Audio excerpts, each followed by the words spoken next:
Shalom kekasih Kristus, senang saya dapat menyapa kembali para pendengar renungan melekat dalam Tuhan. Salam waktunya mengalami terobosan. Tentunya kita dalam menjalani hidup banyak sekali keinginan yang muncul. Kekasih Kristus, sebelum keinginan itu muncul terlalu dalam, mari hendaknya kita terlebih dahulu menyelaraskan dengan kebenaran Tuhan. Apakah itu sesuatu yang berkenan atau tidak? Mari kita berdoa. Tuhan Yesus, terima kasih buat waktu yang indah pada hari ini, di mana kembali kami dihiasi dengan kebenaran firman-Mu. Biarlah pikiran dan hati kami terus dipenuhi dengan kebenaran firman-Mu, sehingga apa yang kami perbuat adalah satu perbuatan yang berdasarkan kebenaran firman-Mu. Tuhan, urapi hamba-Mu dan berbicaralah kepada hamba-Mu lewat renungan hari ini. Biarlah renungan yang kami dengar menjadi satu kekuatan dan motivasi dalam iman percaya kami, sehingga apapun yang Tuhan kerjakan, kami percaya semua adalah sesuatu yang baik, sehingga segala keinginan yang muncul dalam hati dan pikiran kami adalah sesuai dengan kebenaran firman-Mu. Terima kasih Tuhan Yesus, ini doa kami yang kami alaskan dalam nama Tuhan kami Yesus, kami berdoa. Amin.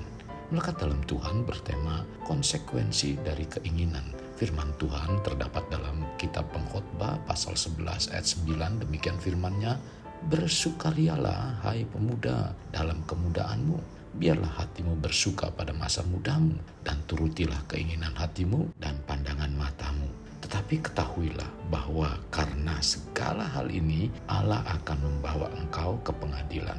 Kekasih Kristus, ada yang mengatakan bahwa masa muda adalah masa yang paling indah, masa yang tidak akan pernah terulang kembali, masa yang memberikan banyak kesempatan untuk maju, tetapi juga merupakan masa transisi, sehingga kita harus mampu mengambil keputusan yang tepat untuk kebaikan kehidupan kita selanjutnya.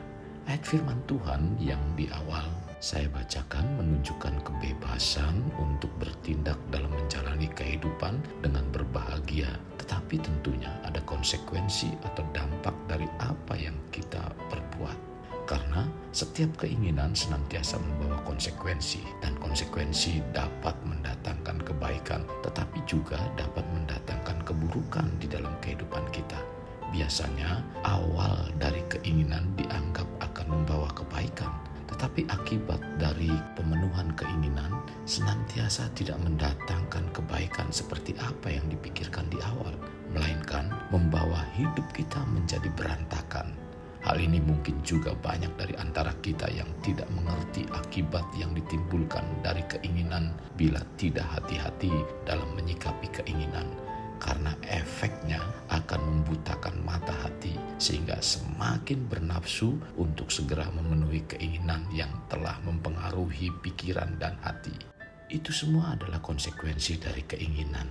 Maka berhati-hatilah dengan keinginan yang timbul di hati kita.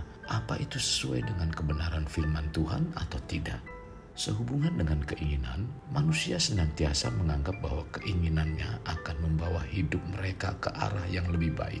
Oleh karena itu, seringkali manusia tidak menyadari sama sekali bahwa ada konsekuensi dalam keinginan tersebut. Sekalipun mereka menyadari konsekuensi dari keinginannya, mereka cenderung mengabaikan di mana pemenuhan keinginan tersebut akan sebanding dengan konsekuensinya.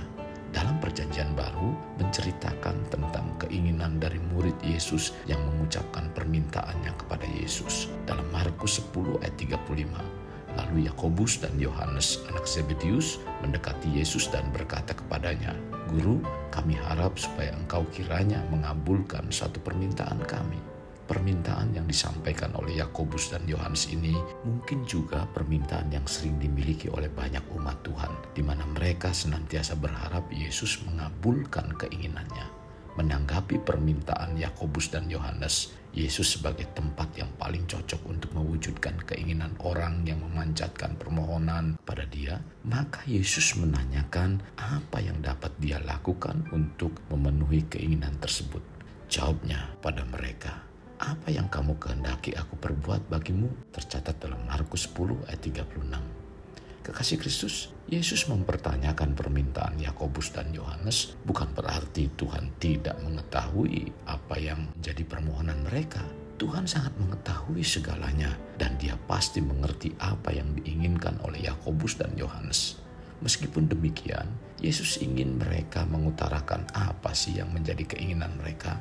Kemudian Yakobus dan Yohanes menyatakan keinginan mereka.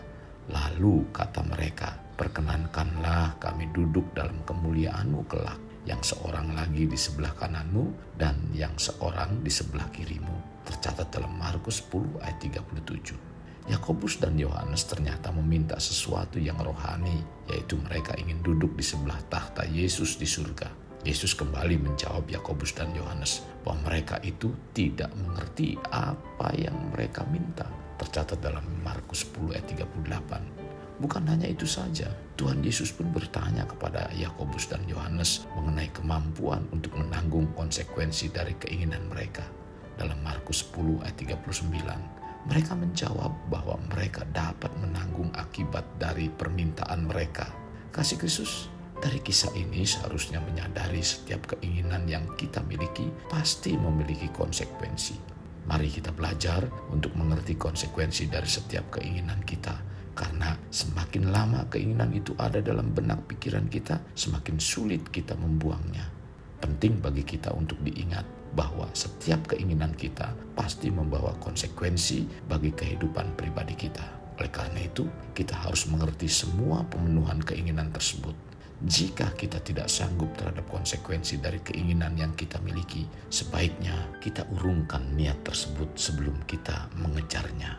Memang terkadang Tuhan mengabulkan apa yang menjadi keinginan umatnya. Kita ambil contoh ketika bangsa Israel menginginkan untuk memperoleh seorang raja dan Tuhan memenuhi keinginan bangsa Israel tersebut. Sekalipun dengan menunjukkan kemarahannya atas keinginan mereka, tercatat dalam 1 Samuel 12 ayat 16 sampai dengan 18. Tuhan tetap mengizinkan keinginan tersebut, tetapi Tuhan juga menunjukkan bahwa sebenarnya Dia tidak berkenan atas keinginan umatnya.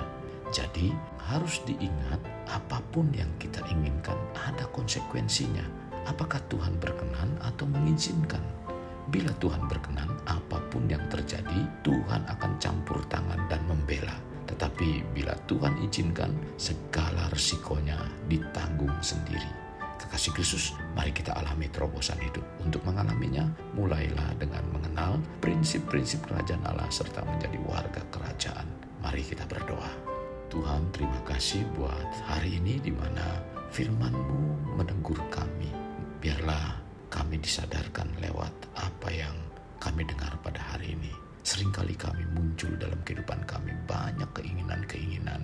Terkadang keinginan itu tidak sesuai dengan apa yang menjadi kebenaran firman-Mu, melainkan keinginan yang hanya memuaskan untuk diri pribadi kami, Tuhan. Maka dari itu Tuhan, hari ini Engkau menegur dan mengingatkan kami agar kami sadar tentang konsekuensi dari keinginan yang kami panjatkan di hadapan-Mu yang tidak sesuai dengan apa yang menjadi kehendak-Mu, Tuhan.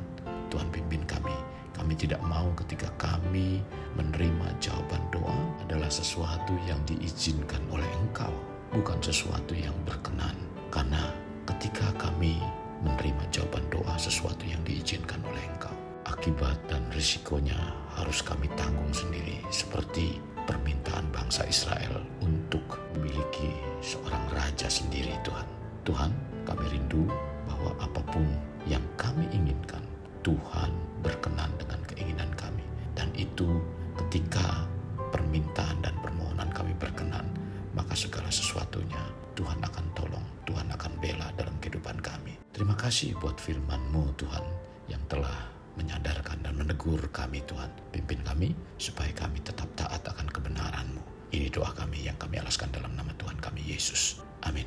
Kasih Kristus, mari kita akhiri dengan mengadahkan kedua tangan kita. Terimalah anugerah berkat dari Allah Bapa, kasih sayang daripada Yesus Kristus, dan persekutuan dengan Roh Kudus yang mencurahkan berkat secara rohani, berkat secara jasmani, dan berkat secara ekonomi, di mana berkat Abraham, berkat Ishak, berkat Yakub dicurahkan dan dilimpahkan dari saat sekarang sampai Maranatha tiba, dalam nama Tuhan Yesus. Amin. Sampai jumpa di renungan berikutnya. Tuhan Yesus memberkati. Jangan lupa like, share,